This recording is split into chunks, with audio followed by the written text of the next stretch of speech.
अच्छा महाराज, ये जो भागवत आप हमें सुना रहे हैं, कृपा करके ये तो बताओ इसकी रचना किसने कहाँ की? तब परिचय दिया। द्वापरे समनुप्राप्ते तृतीये युग पर्यये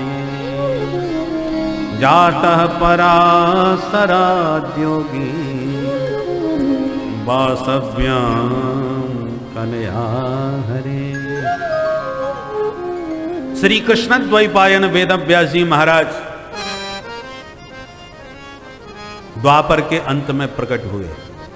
भगवान के 24 अवतारों में एक हैं श्री वेदव्यास जी महाराज, जिन्होंने अपनी दिव्य दृष्टि से देखा कि घोर कलयुग आ रहा है, तो उन्होंने लोगों के कल्याण की भावना से एक वेद के 4 विभाग कर दिए, ऋग यजु साम अथर्व। और वेदों की भाषा जटिल है, लोग समझ नहीं सकेंगे, इसलिए पंचम वेद महाभारत लिखा।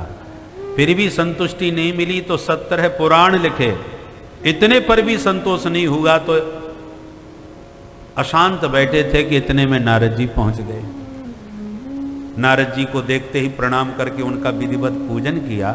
पूजे आमास विधिवत नारदम सुर पूजितम। नारद जी ने जब व्यास जी का मुखमंडल देखा तो प्रश्न किया, अरे पाराशर जी ऐसे परेशान क्यों बैठे हो, क्या बात हो गई? पाराशर्य महाभाग भवतः कच्चिदात्मना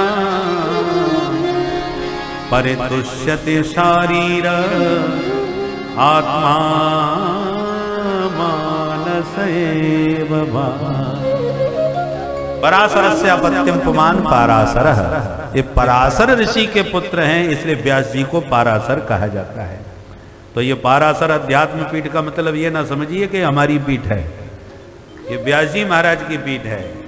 और वृंदावन में सब व्यास बनने के लिए ही आते हैं, व्यास पीठ पर बैठने के लिए, व्यास गद्दी पाने के लिए, व्यास बन करके व्यास गद्दी का अधिकारी बने। तो पाराशर अध्यात्म पीठ का मतलब है व्यास जी की वाणी का जहाँ प्रशिक्षण दिया जाए, व्यास की वाणी जहाँ सिखाई जाए, व्यास गद्दी का प्रशिक्षण जहाँ प्राप्त हो, उसका नाम पाराशर पीठ। इसलिए अब चूंकि ये हमारा सौभाग्य है कि उसी पराशर ऋषि के गोत्रज वंश में हमारा जन्म हुआ है, इसलिए हम उनके गोत्रीय होने के नाते इस व्यास जी की व्यासपीठ की रक्षा करना हमारा प्रथम कर्तव्य बन जाता है। इसी उद्देश्य को लक्ष्य में रख करके आज हम लोग ये आयोजन कर रहे हैं। तो नारद जी ने यहाँ पर भागवत में भी व्यास जी को पाराशर जी कह के संबोधित किया।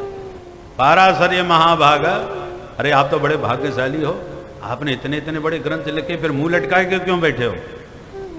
व्यास जी बोले, नारद महाराज यही तो समस्या है कि मैंने इतने ग्रंथ लिखे फिर भी मन को पूरी तरह संतुष्टि प्राप्त नहीं हो रही, अब कमी क्या रह गई ये समझ में नहीं आ रहा। नारद जी बोले, वो हम बताते हैं, बताओ महाराज। नारद जी बोले, व्यास जी आपने ग्रंथ तो बहुत अद्भुत लिखे हैं, पर किसी ग्रंथ में गोविंद के गुण नहीं गाए। जब तक प्रधानता से गोविंद के गुण नहीं गाओगे तब तक चैन नहीं पाओगे। परमहंस जो संत होते हैं वो भगवान के गुण गणों का मोती ही चुगते हैं, वायस तीर्थ में विचरण नहीं करते। नारद जी कहते, हम पूर्व जन्म के दासी पुत्र थे, पर संतों की शीत प्रसादी पाते पाते, संतों की सेवा करते करते ऐसा रंग चढ़ा हमारे ऊपर कि उन संतों के आशीर्वाद से इस जन्म में ब्रह्मा जी के बेटा बन के पैदा हो गए। पर संतों ने जो लगन लगाई भगवान नाम की, वो लगन हमारे भीतर ऐसी लगी कि ब्रह्मा के बेटा बन करके भी हम निरंतर गोविंद के गुण गाते रहते थे।